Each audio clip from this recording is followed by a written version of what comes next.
Alléluia. Que le nom du Seigneur qu'en soit béni. Amen. Amen.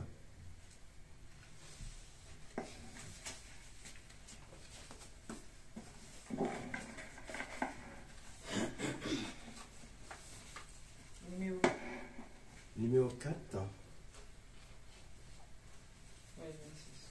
Au-dessus des puissances.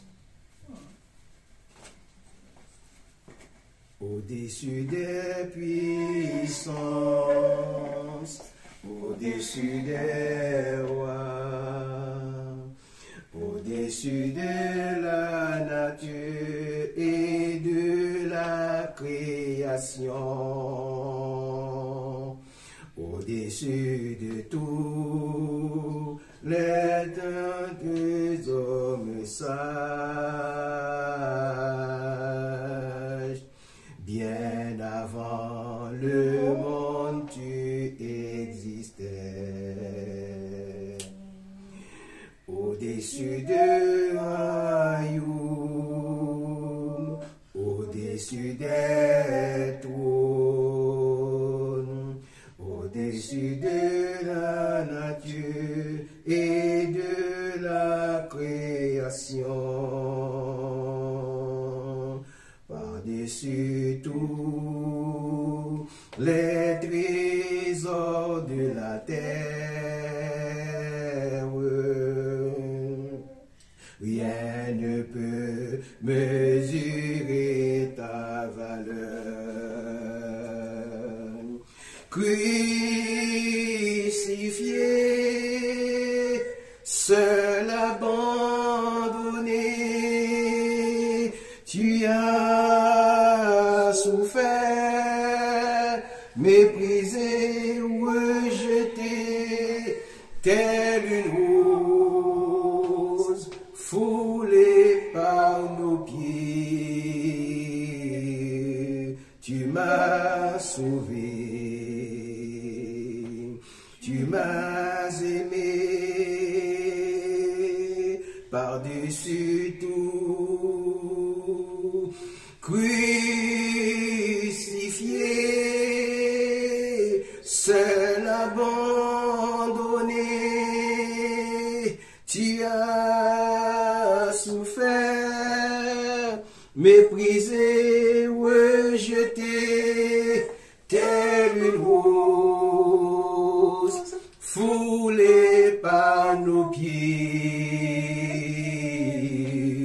Tu m'as sauvé, tu m'as aimé par-dessus tout, au-dessus des puissances, au-dessus des rois, au-dessus de la nature et de la création,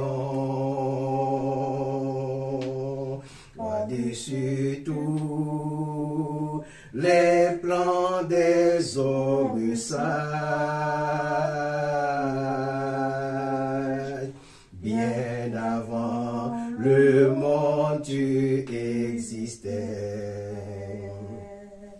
Au-dessus des royaumes, au-dessus des trônes, au-dessus des natures et de la création, par-dessus tout les trésors de la terre, rien ne peut mesurer ta valeur. Crucifié, seul abandonné, tu as souffert, méprisé, rejeté, telle une rose foulée par nos pieds. Tu m'as sauvé, tu m'as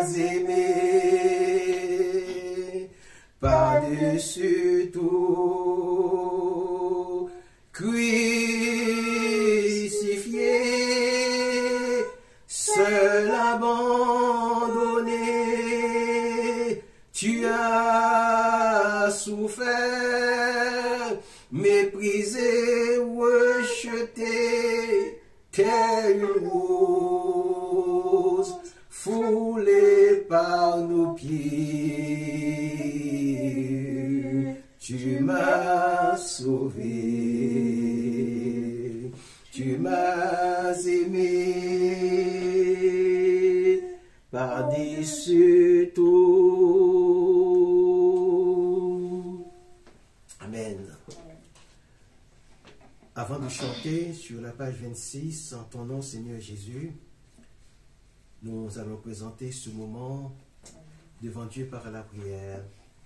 Éternel, notre Dieu Tout-Puissant, nous te sommes reconnaissants ce matin pour tes multiples bienfaits, pour tes merveilles en Père Saint dans nos vies, Seigneur, parce que tu as su, Seigneur éternel, notre Dieu, nous appeler, nous montrer le chemin, nous faire marcher dans ton admirable lumière. C'est pourquoi ce matin, nous voulons nous réjouir en ta présence et nous voulons dire que nous voulons nous poser cette question: à qui irions-nous si ce n'est qu'à toi, éternel notre Dieu?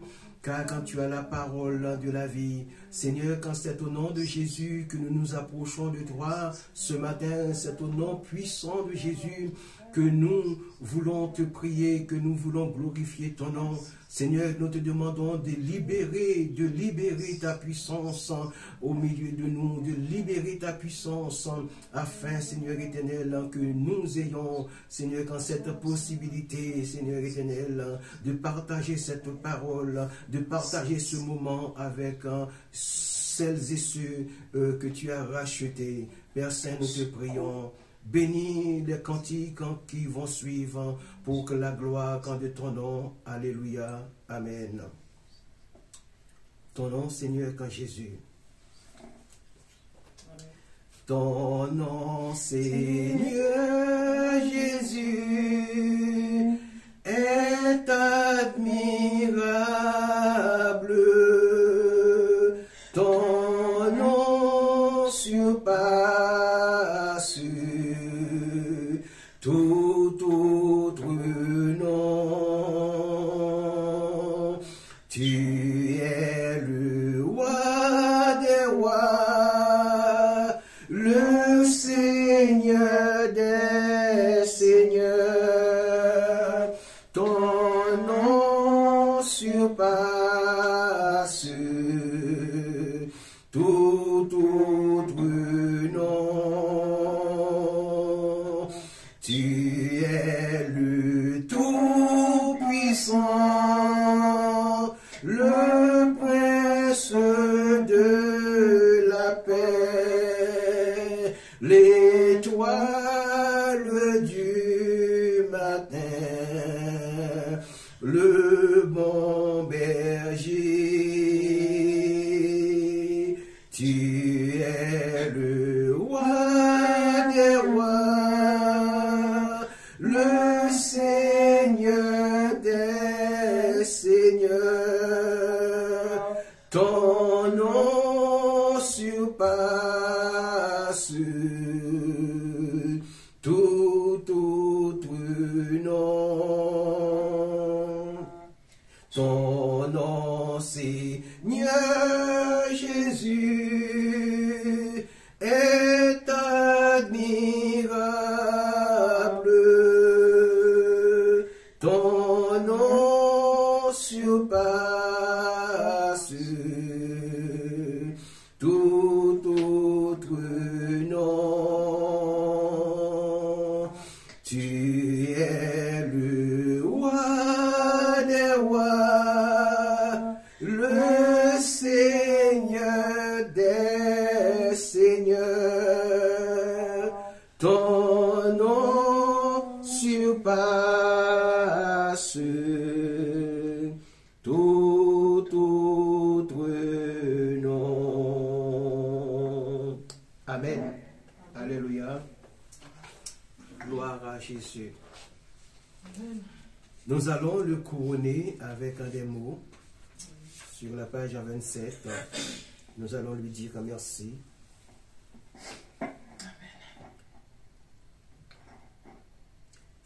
Jésus, nous te couronnons, nous te proclamons roi, présent au milieu de nous. Nous t'élèvons par nos chants, nous t'adorons, nous t'exaltons. Viens établir ton trône éternel, par nos louanges nous t'invitons. Viens Jésus, prends la place du roi. Jésus, nous te couronnons, nous te proclamons roi, présent au milieu de nous. Nous t'élevons par nos chants, nous t'adorons, nous t'exaltons. Viens établir ton trône éternel, par nos louanges nous t'invitons. Viens Jésus, prends la place du roi. Jésus, nous te couronnons, nous te proclamons roi, présent au milieu de nous. Nous t'élevons par nos chants, nous t'adorons, nous t'exaltons. Viens établir ton trône éternel, par nos louanges nous t'invitons. Viens Jésus, prends la place du roi. Nous t'adorons, nous t'exaltons. Viens établir ton trône éternel, par nos louanges nous t'invitons. Viens Jésus, prends la place du roi. Alléluia. Que le nom du Seigneur soit béni ce matin.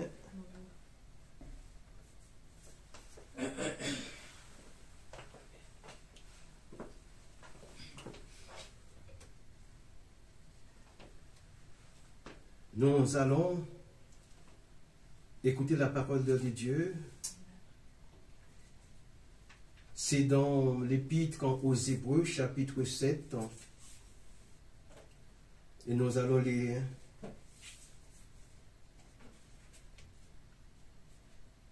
les 3 premiers versets.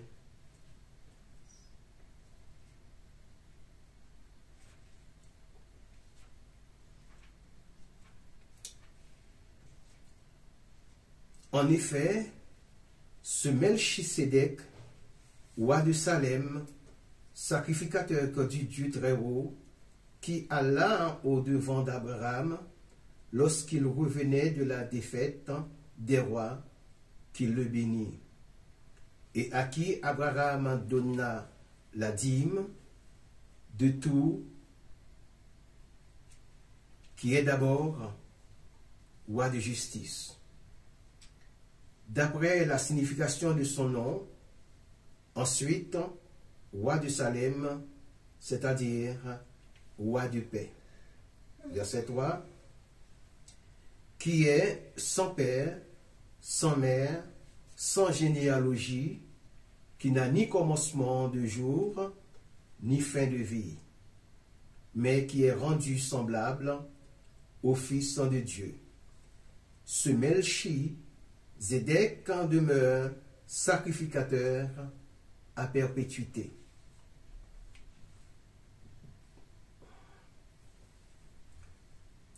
Chers amis, le chapitre 7 de la lettre aux Hébreux aborde la figure de Melchizedek, roi de Salem et prêtre du Très-Haut. Ce chapitre établit des parallèles entre Melchizedek et Jésus-Christ, soulignant ainsi l'importance du sacerdoce de Melchizedek. Alors, dans le contexte, bien entendu, de la Nouvelle Alliance. Quel fut le rôle de Melchizedek? Melchizedek est décrit comme un roi de Salem et prêtre du Dieu très haut.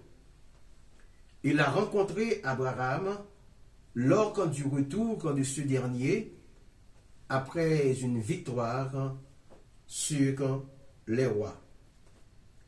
Il bénit Abraham selon Genèse en chapitre 14, versets 18 à 20. Seulement 3 petits versets nous parlent de son existence. En ce qui concerne Jésus, le psaume 110, verset 4, un verset significatif de la Bible, évoque des thèmes du sacerdoce et d'autorité divine. Dans ce passage, il est affirmé que l'Éternel l'a juré et il ne s'en repentira point. Tu es sacrificateur comme pour toujours, à la manière de Melchizedek. Cette déclaration, à la fois solennelle et puissante, établit un lien entre le sacerdoce de Melchizedek et celui qui est désigné par Dieu, à savoir qu'en Jésus, suggérant une continuité et une permanence dans le rôle sacerdotal. Melchizedek, roi de Salem et prêtre du Très-Haut, apparaît dans Genèse en chapitre 14, verset 18 à 20, où il bénit Abraham. Ce personnage mystérieux est souvent interprété comme un précurseur du Christ, incarnant une forme de sacerdoce qui transcende les lois et les rituels établis par la suite dans la tradition juive. L'affirmation que le sacerdoce de celui qui est mentionné dans le psaume est pour toujours souligne une dimension éternelle de cette fonction, suggérant que le lien entre le divin et l'humanité est à la fois constant et inébranlable.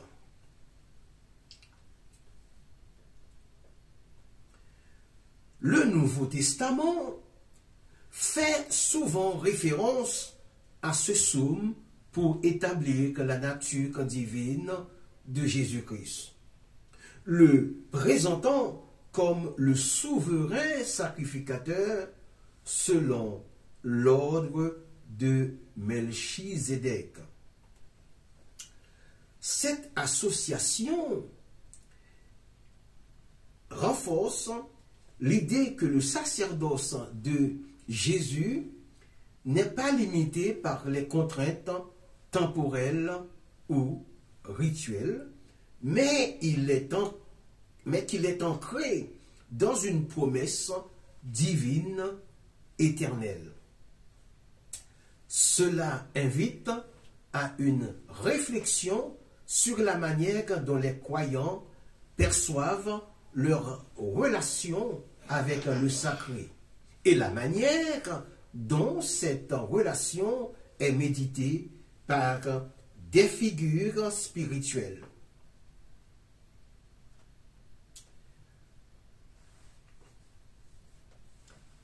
Il est également intéressant d'explorer comment ce verset a été interprété à travers les âges. Dans la tradition juive, le sacerdoce est souvent associé à la tribu de Lévi. Mais l'inclusion de Melchizedek dans le discours théologique ouvre la porte à une compréhension plus large du sacerdoce. Cela suggère bien évidemment que la relation entre Dieu et l'humanité peut être méditée par des voies diverses et inattendues, remettant en question les notions de légitimité et d'autorité religieuse. En somme, le psaume 110 en verset 4 invite à une contemplation profonde sur la nature du sacerdoce. La promesse divine est la continuité de la relation entre Dieu et l'humanité. À travers cette exploration, il devient évident que les textes anciens continuent d'influencer les pensées contemporaines, offrant des perspectives sur la spiritualité et la foi qui résonnent encore aujourd'hui. Dans l'exploration du passage du livre des Hébreux, chapitre 5, verset 6, il est essentiel de considérer le contexte théologique historique qui entoure cette déclaration. Ce verset qui affirme que Christ est sacrificateur pour toujours, selon l'ordre de Melchizedek, soulève bien évidemment des questions profondes sur la nature du sacerdoce et son évolution dans la tradition chrétienne. En premier lieu, il convient de noter que l'auteur de la lettre aux Hébreux s'adresse à une communauté chrétienne confrontée à des défis d'identité et de foi. Dans ce cadre, le sacerdoce de Christ est présenté comme un élément central de la compréhension de son rôle et de sa mission.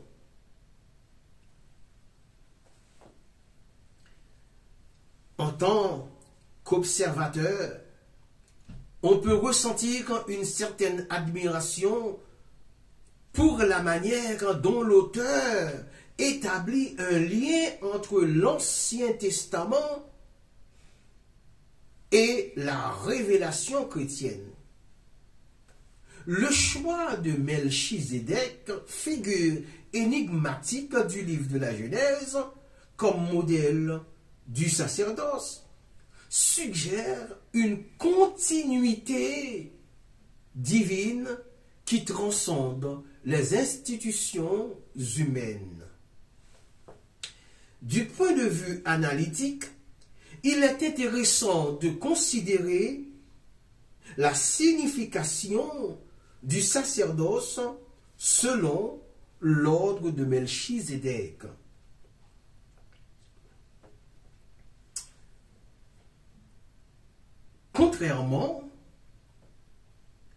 Contrairement au sacerdoce lévitique qui était basé sur la descendance et les rites, le sacerdoce de Melchizedek est caractérisé par son unicité et sa singularité.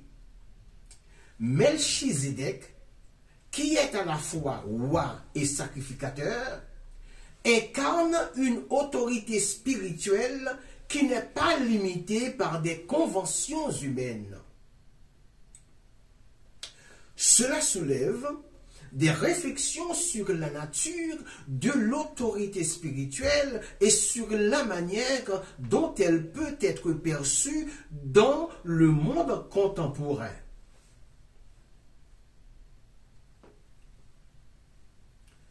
En tant que croyant, on peut également ressentir une profonde connexion avec l'idée que Christ, en tant que sacrificateur éternel, en offre une médiation parfaite entre Dieu et l'humanité. Cette notion de méditation est particulièrement réconfortante car elle suggère que malgré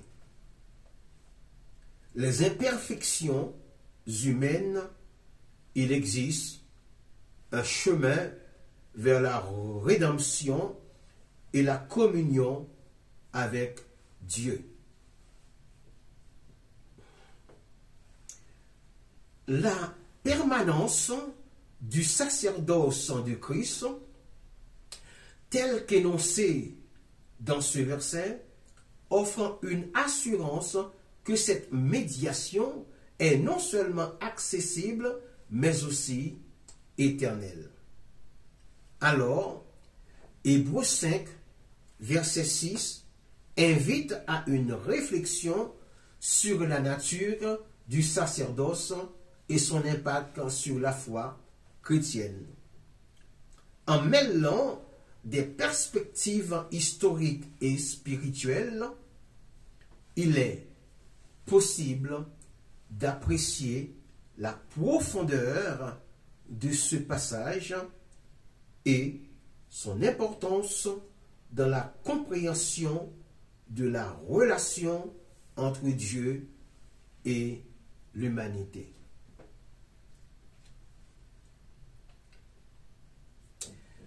La figure de Christ, en tant que sacrificateur, selon l'ordre de Melchisédek, continue d'inspirer et de nourrir la foi tout en posant des questions essentielles sur la nature de l'autorité spirituelle et la médiation divine.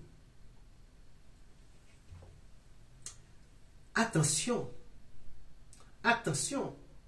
selon l'ordre de Melchisédek ne veut pas dire que Christ ait reçu un ordre venant de Melchisédek. Non, loin de là.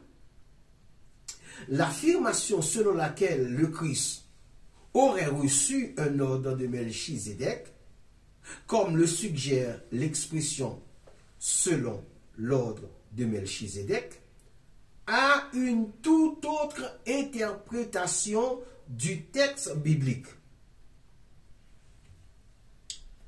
L'expression elle-même, que l'on trouve dans Hébreux 7, verset 17, fait référence au sacerdoce du Christ et non à une lignée directe ou à une instruction laissée par Melchisédek. Il est essentiel de comprendre que Melchisédek était roi sacrificateur qui a vécu avant la loi mosaïque.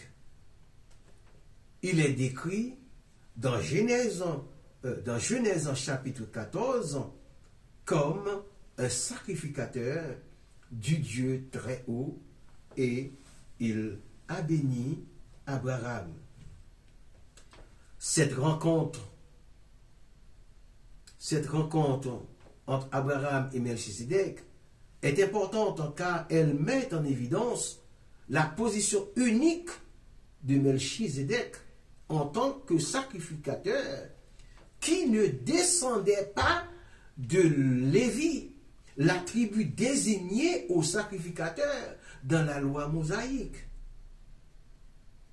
L'auteur de l'épître aux Hébreux utilise Melchizedek comme modèle pour le sacerdoce du Christ, affirmant que le sacerdoce du Christ est supérieur au sacerdoce lévitique parce qu'il est éternel et n'est pas limité par les limites de la loi.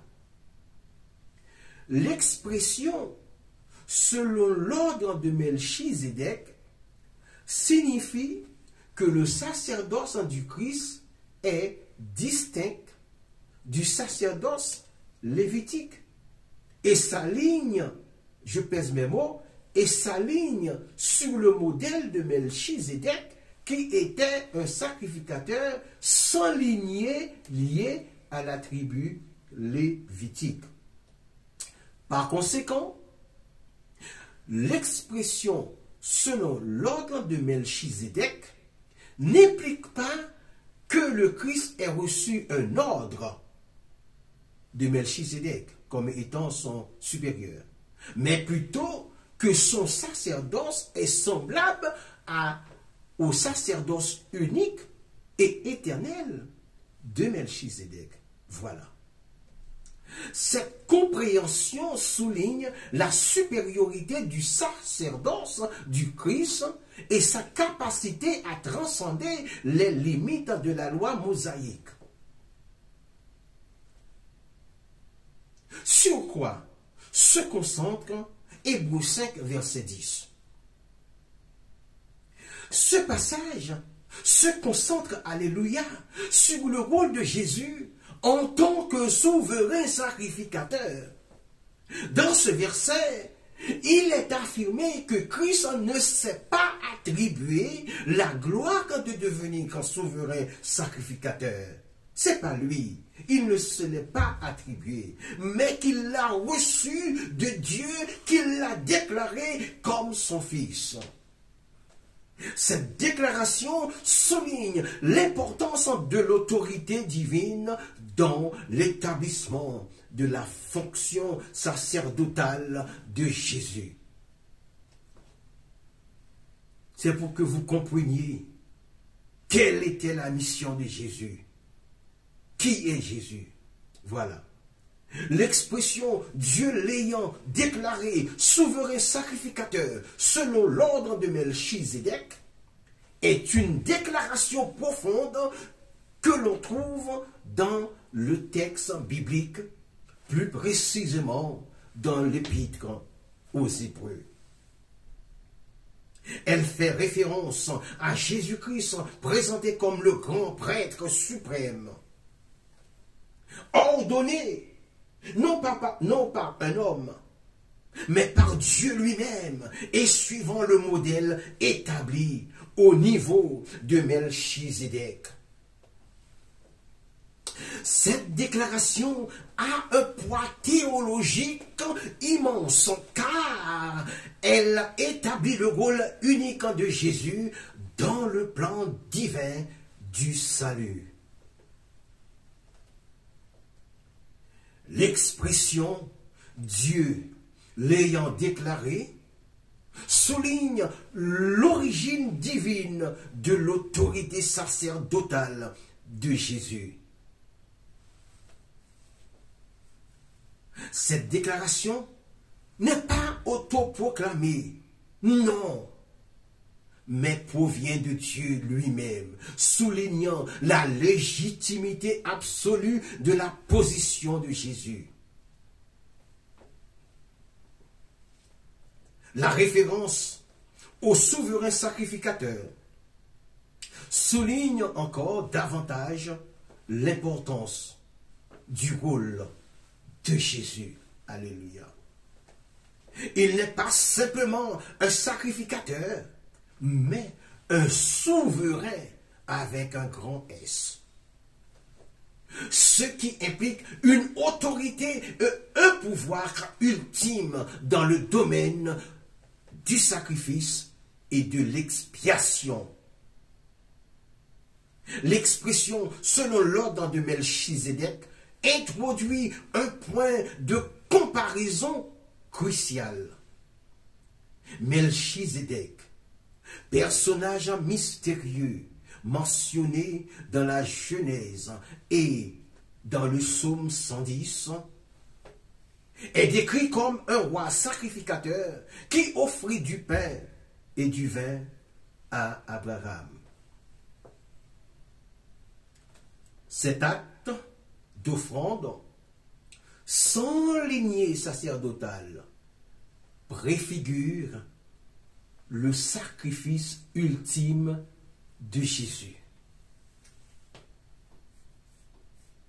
En alignant le sacerdoce de Jésus sur celui de Melchizedek, le texte suggère un ordre intemporel et universel transcendant les limites du sacerdoce lévitique. Alléluia. Oh, gloire à Jésus, notre Seigneur, notre grand prêtre, notre grand souverain sacrificateur. La déclaration présente donc Jésus comme le grand sacrificateur ultime, ordonné par Dieu lui-même et suivant le modèle intemporel de Melchizedek. Cela établit sa position unique dans le plan divin du salut et souligne l'importance de son sacrifice pour réaliser l'expiation pour l'humanité. Maintenant, jetons donc un coup d'œil sur le chapitre 6 de l'Épître aux Hébreux, verset 20. Le passage parle de Jésus-Christ comme de précurseur entrant dans le royaume céleste au nom de l'humanité. Il est décrit comme un souverain avec un grand S, souverain sacrificateur pour toujours. Cette déclaration évoque une compréhension théologique complexe du rôle et de l'importance de Jésus. Ne croyez pas que Jésus fut un simple prophète. Non, plus que cela. Le concept de précurseur implique que Jésus a ouvert la voie à l'accès de l'humanité à Dieu. Son entrée dans le royaume céleste signifie une nouvelle ère, une rupture du voile qui séparait l'humanité du divin.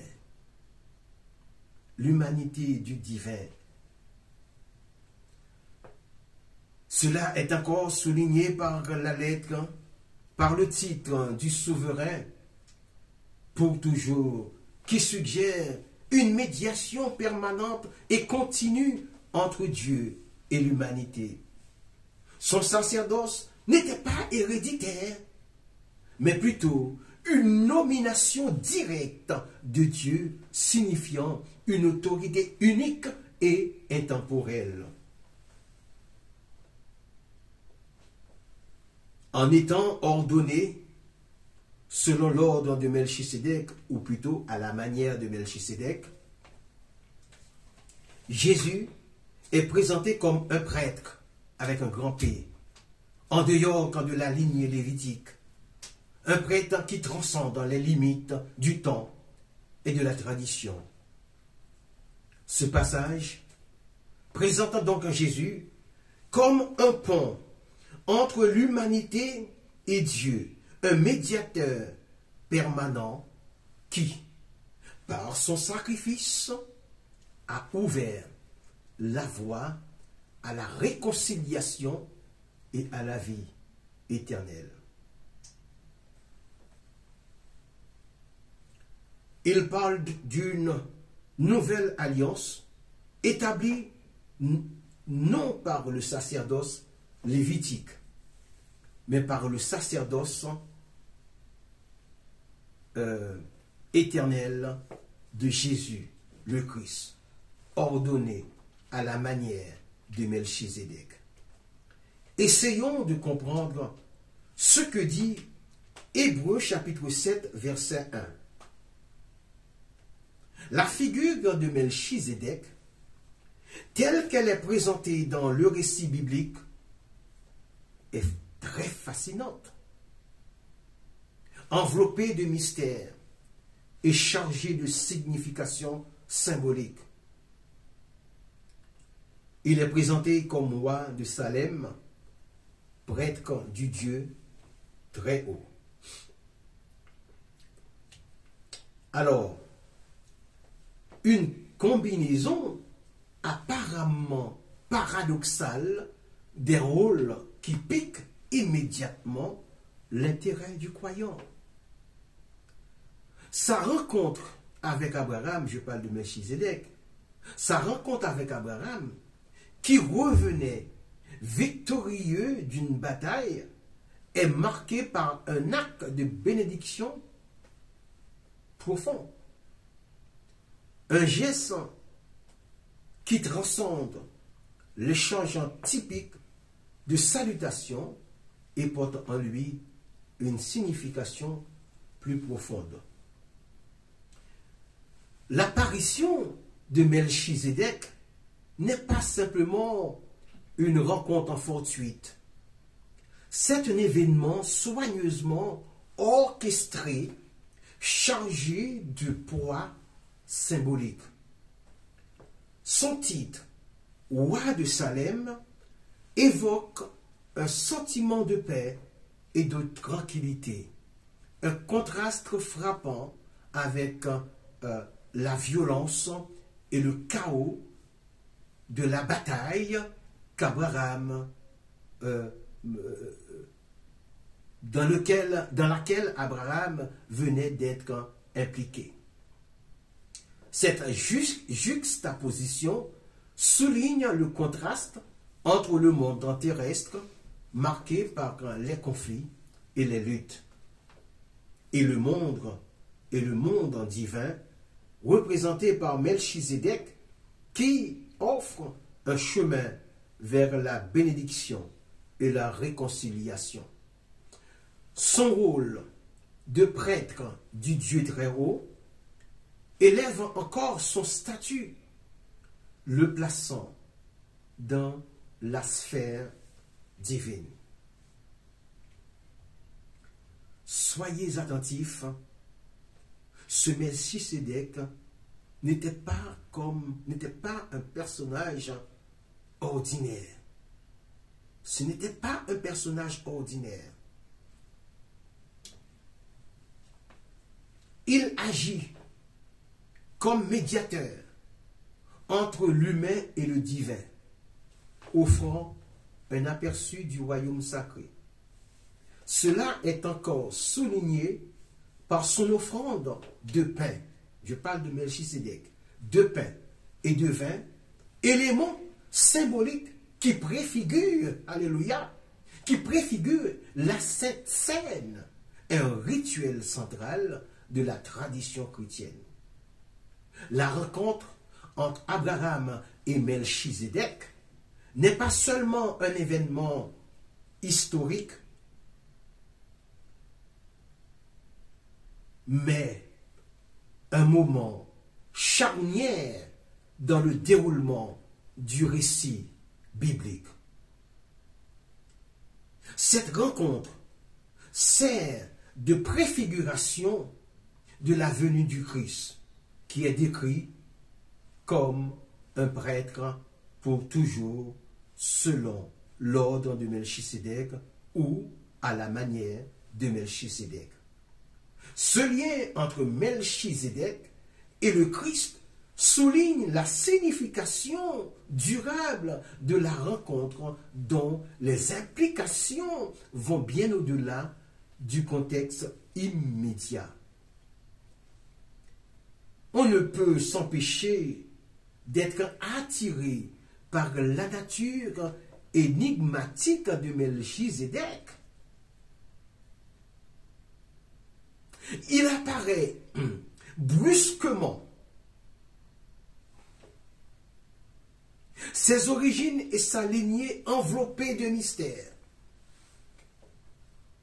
Cette ambiguïté délibérée ajoute à sa mystique suggérant qu'il transcende les limites de l'histoire humaine et incarne un principe universel et intemporel. Il est une figure d'une immense puissance et d'une immense autorité, mais ses actions sont marquées par l'humilité et la générosité.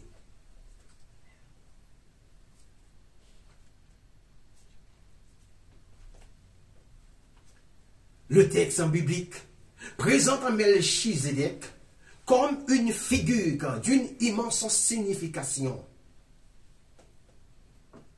D'une immense signification symbolique. Un point entre l'humanité et le divin. Une préfiguration de la venue du Christ. Alléluia. Merci Seigneur Jésus. Sa rencontre avec Abraham, un moment de bénédiction et de réconciliation, transcende le domaine du récit historique et résonne avec de profondes implications théologiques et spirituelles.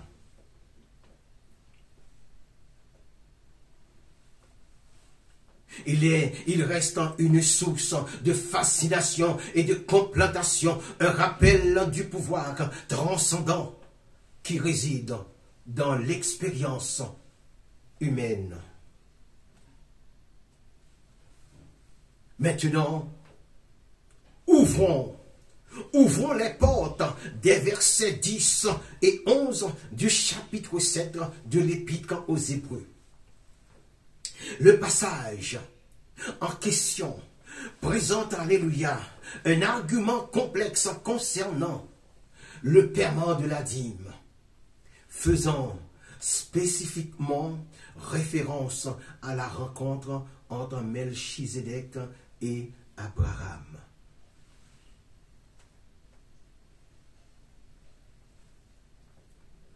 L'auteur affirme que Lévi, qui est considéré comme le bénéficiaire de la dîme, en quelque sorte l'avait déjà payé par l'intermédiaire d'Abraham. Comment? Cette affirmation repose sur l'assertion que Lévi était encore dans les reins de son père lorsque Melchizedek rencontra Abraham. Oh, que c'est beau! La parole de Dieu est belle, elle est douce. Cette déclaration nécessite une interprétation attentive. Elle fait allusion à un concept répandu dans la tradition juive, où les descendants sont considérés comme présents dans leurs ancêtres. Cette idée est souvent exprimée par la phrase « dans les reins d'Abraham », impliquant un lien de lignée qui transcende les générations. L'auteur applique ce concept à Lévi, suggérant qu'il était déjà présent dans un sens spirituel au moment de la rencontre d'Abraham avec Melchizedek. L'argument de l'auteur repose donc sur l'idée que le paiement de la dîme par Lévi était prédéterminé par les actions d'Abraham. Cela implique un destin préordonné où les événements du passé ont un impact direct sur l'avenir. Bien que cette perspective puisse en trouver un écho dans certains cadres théologiques, il est crucial de reconnaître le potentiel de mauvaises interprétations. On pourrait soutenir que le fait d'attribuer le paiement de Lévi aux actions d'Abraham sape l'autonomie individuelle des deux personnages.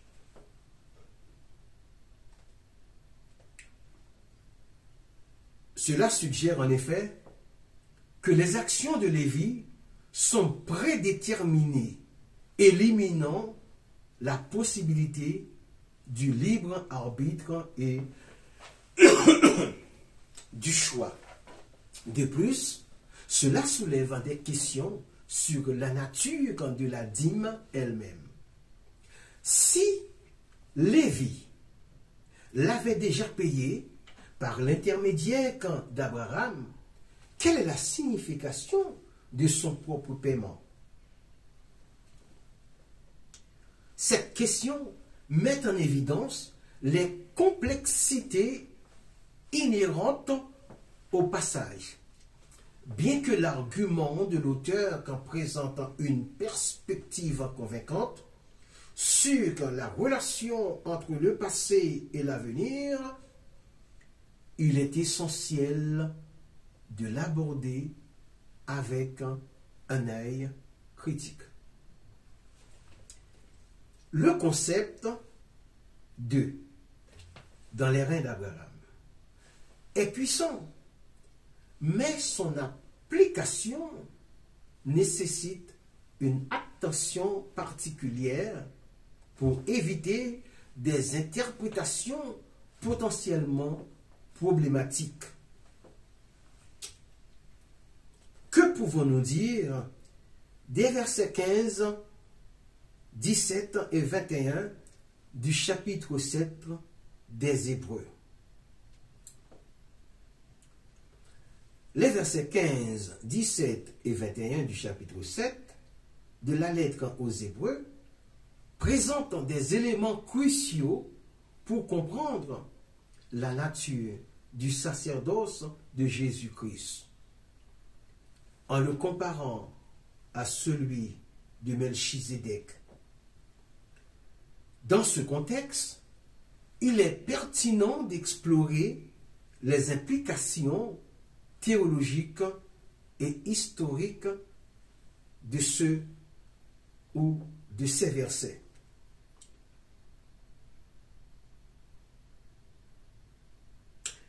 Tout en adoptant une perspective à la fois analytique et subjective. Le verset 15 souligne l'émergence d'un nouveau sacrificateur semblable à Melchizedek. Cette mention de Melchizedek figure qu'en biblique énigmatique et significative. L'auteur de la lettre aux Hébreux établit un parallèle entre Melchizedek et Jésus, suggérant que le sacerdoce de Jésus transcende celui des Lévites qui était fondé sur la loi mosaïque. Cette transition vers un sacerdoce supérieur est essentielle pour comprendre la nouvelle alliance instaurée par Jésus. En poursuivant avec le verset 17 de l'épître, verset 17 du chapitre 7 de l'épître aux Hébreux, il est affirmé que Dieu a juré que Jésus est sacrificateur pour toujours à la manière de Melchizedek. Ce serment divin confère à Jésus une légitimité unique et éternelle, contrastant avec le sacerdoce lévitique, qui était temporaire et soumis à la mortalité. L'idée que Jésus est un prêtre avec grand P, éternel, renforce la notion de son rôle salvitique ou salvateur, car il est capable de sauver de manière définitive ceux qui s'approchent de Dieu par lui. Cette perspective invite à réfléchir sur la permanence de la médiation de Jésus, qui ne nécessite pas de sacrifice répété, contrairement au sacrifice lévitique. Enfin, le verset 21 met en lumière la distinction entre le sacerdoce de Jésus et celui des Lévites qui n'était pas établi par un serment. L'auteur souligne que tandis que les Lévites sont devenus prêtres sans serment, Jésus a été désigné sacrificateur par un serment divin. Cette différence souligne l'autorité et la prééminence du sacerdoce de Jésus, qui est fondé sur la volonté de Dieu plutôt que sur des traditions humaines des Lévites. Cela soulève des questions sur la nature de l'autorité spirituelle et sur la manière dont elle est perçue dans le contexte de la foi chrétienne. En somme, les versets 15, 17 et 21 du chapitre 7 des Hébreux offrent une réflexion profonde sur la nature du sacerdoce de Jésus le Christ, en le plaçant dans une continuité avec un Melchizedek, tout en soulignant son caractère unique et éternel. Cette analyse invite à considérer les implications de cette nouvelle alliance pour la compréhension de la foi chrétienne et de la relation entre l'humanité et le divin. La comparaison entre les deux sacerdoces ouvre également la voie à une exploration plus large des thèmes de la médiation, du sacrifice et de la rédemption dans le christianisme. L'absence de détails sur la naissance de Melchizedek est particulièrement frappante.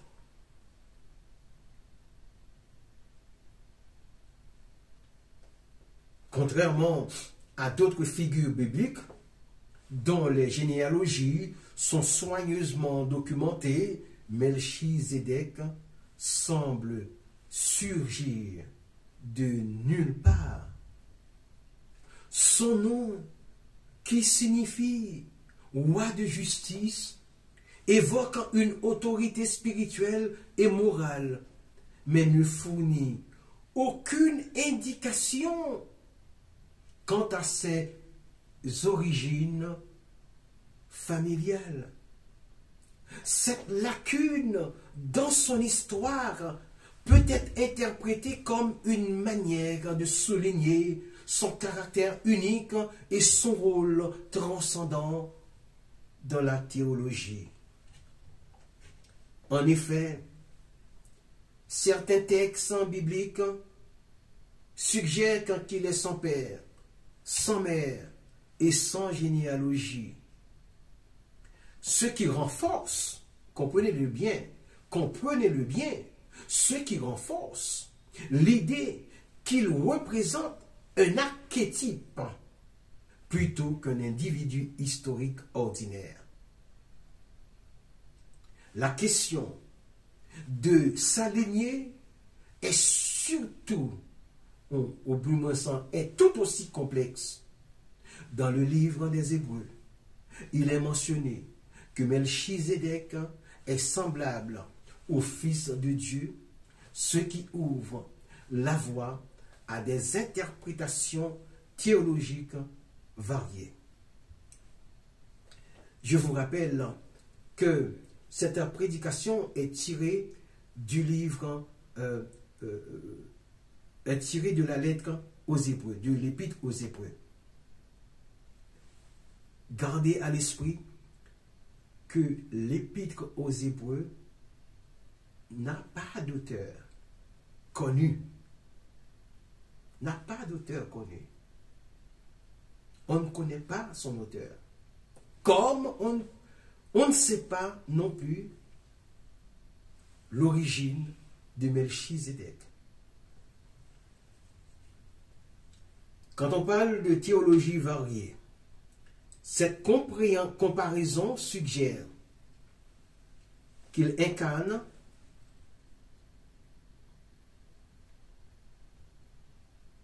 que le personnage incarne une forme de sacerdoce éternel, distinct de celui des prêtres lévitiques qui sont soumis à la mortalité et à la succession. Ainsi, Melchizedek devient un symbole de la continuité divine, transcendant les limitations humaines. Quant à sa mort, elle demeure tout aussi mystérieuse. Les Écritures ne mentionnent pas de décès, ce qui alimente l'idée qu'il pourrait être un personnage immortel ou, à tout le moins, un symbole de la vie éternelle. Et j'en passe. Cette absence de fin tangible à son existence renforce son statut d'entité spirituelle. Alléluia. Suggérant que son influence perdure au-delà des limites du temps et de l'espace. En somme, Melchizedek est une figure qui défie les conventions narratives habituelles.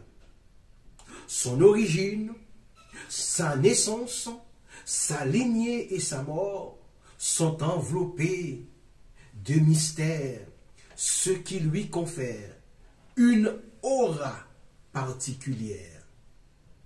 Il représente une intercession entre le sacerdoce et la royauté, unissant des éléments de la foi et de la tradition qui continue d'inspirer des réflexions théologiques et spirituelles. Dans cette perspective, Melchizedek n'est pas seulement un personnage historique, mais un symbole de la quête humaine pour comprendre le divin et le sacré. Sa référence initiale dans la Bible, je vous rappelle, est mentionnée dans Genèse en chapitre 14, versets 18 à 20, soit 3 courts versets. La figure de Melchizedek, mentionnée brièvement dans la Bible, suscite un intérêt considérable en raison de son rôle énigmatique et de sa profondeur, de son symbolisme.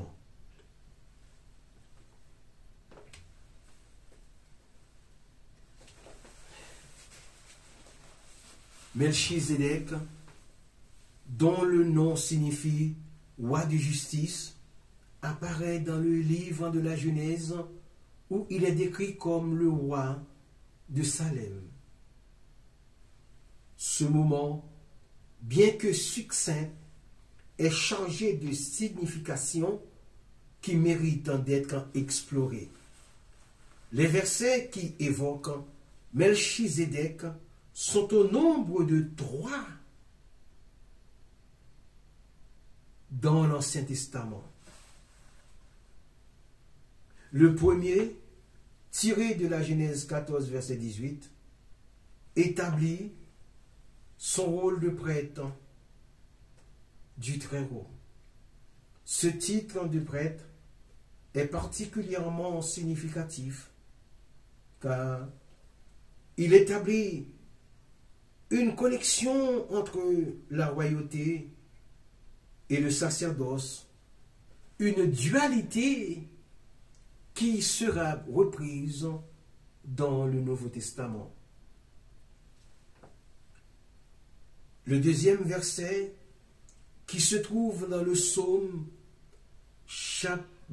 110, verset 4, fait référence à Melchizedek en tant que figure prophétique annonçant un sacrificateur éternel selon l'ordre de Melchizedek ou à la manière de Melchizedek. Ce passage souligne l'importance de Melchizedek dans la tradition juive et chrétienne, où il est souvent perçu comme un précurseur du Christ. La brièveté de ces références peut sembler déconcertante, mais elle ouvre la voie à une multitude d'interprétations. D'une part, Melchizedek peut être vu comme un symbole de paix et de justice, incarnant des valeurs fondamentales qui transcendent les époques. D'autre part, son rôle de prêtre et de roi suggère une hiérarchie spirituelle qui remet en question des structures religieuses établies. En effet, la rencontre entre Abraham et Melchizedek peut être interprétée comme une reconnaissance de l'autorité spirituelle qui dépasse les frontières ethniques et religieuses. En réfléchissant à la signification de Melchizedek, pardonnez-moi cet anglicisme,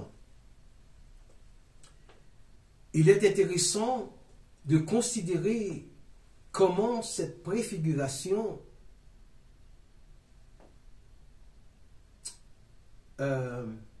comment cette figure a été intégrée plutôt dans la théologie chrétienne.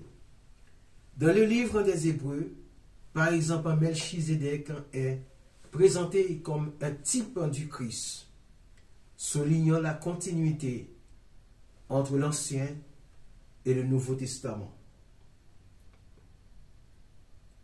Cette interprétation enrichit la compréhension de Melchizedek, le plaçant au cœur d'un discours théologique biblique pur qui explore la nature du sacerdoce et de la rédemption. Ainsi donc, la référence initiale de Melchizedek dans la Bible, bien que concise, offre une richesse de réflexion sur la justice, la paix et la spiritualité. La manière dont il est évoqué dans les Écritures invite à une exploration profonde des thèmes de la royauté et du sacerdoce, tout en posant des questions sur l'identité de la mission divine. En fin de compte, Melchizedek demeure une figure fascinante qui continue d'inspirer des réflexions théologiques et spirituelles à travers les âges. Melchizedek, une figure préfigurant Jésus, a été présentée. ce personnage, à la fois roi et prêtre, offre un aperçu de la manière, ou plutôt de la nature, de la relation de Dieu avec l'humanité. Il incarne un mélange unique de puissance et de comparaison offrant à la fois du pain et du vin, symbole de subsistance et de sacrifice. La question se pose alors, quelle attitude adopter envers le Fils de Dieu? C'est une question qui a résonné tout au long de l'histoire, suscitant une variété de réponses. Certains ont embrassé Jésus avec une foi inébranlable en y voyant l'accomplissement des anciennes prophéties et l'incarnation de l'amour divin. D'autres l'ont rencontré avec un scepticisme, remettant en question ses affirmations et contestant son autorité. D'autres encore l'ont rejeté purement et simplement, le considérant comme une menace pour leurs croyances et pratiques établies.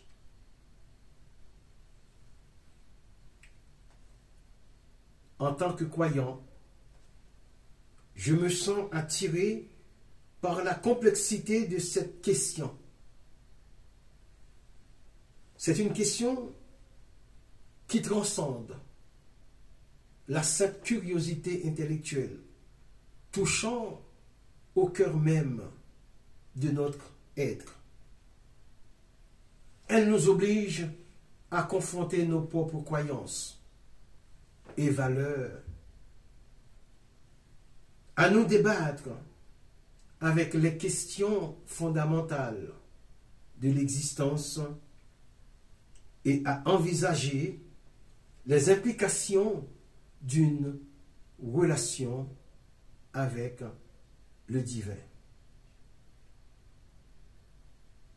Maintenant, le choix qui s'offre à nous n'est pas simplement celui de l'acceptation ou du rejet. C'est un choix qui exige un engagement profond et personnel. Il nous oblige à examiner nos propres cœurs, à considérer les épreuves présentées et à prendre une décision consciente quant à la voie que nous emprunterons. En effet, l'attitude que nous adoptons envers le Fils de Dieu est le reflet de notre propre monde intérieur.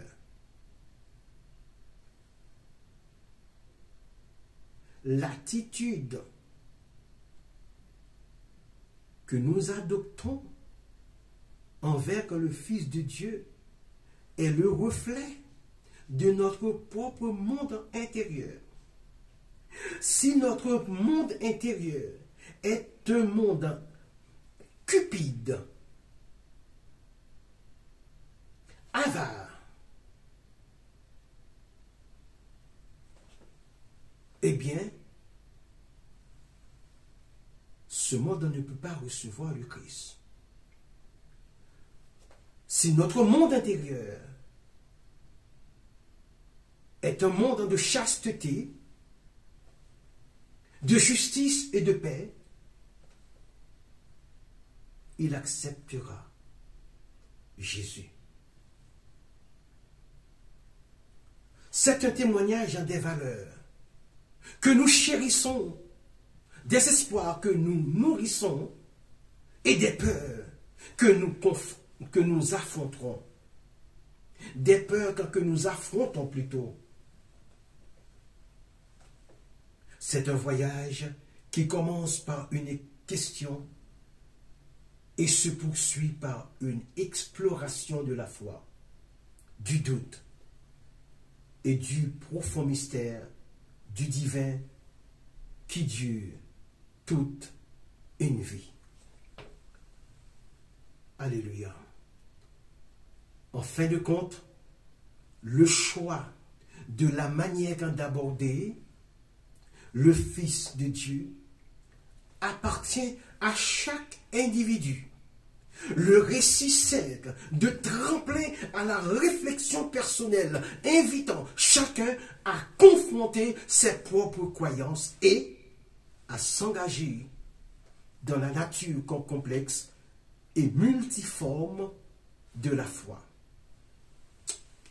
Que le Dieu de paix, à travers, alléluia, à travers notre grand souverain sacrificateur, Jésus le Christ, nous guide dans toute la vérité.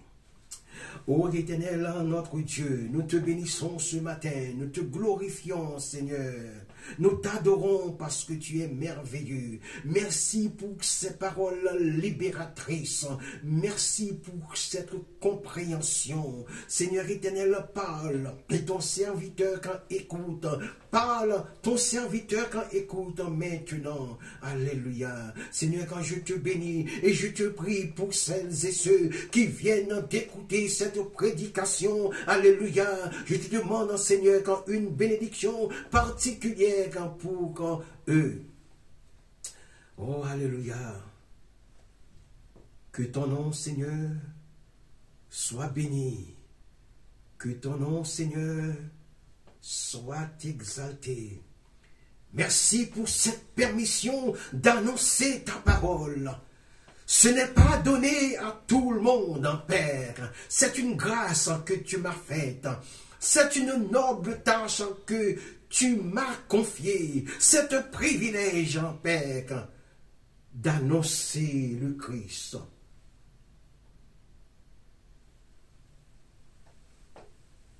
Que le sang de Jésus soit sur chacun de nous et sur celles et ceux qui ont écouté cette parole et sur celles et ceux qui l'écouteront un peu plus tard. Amen.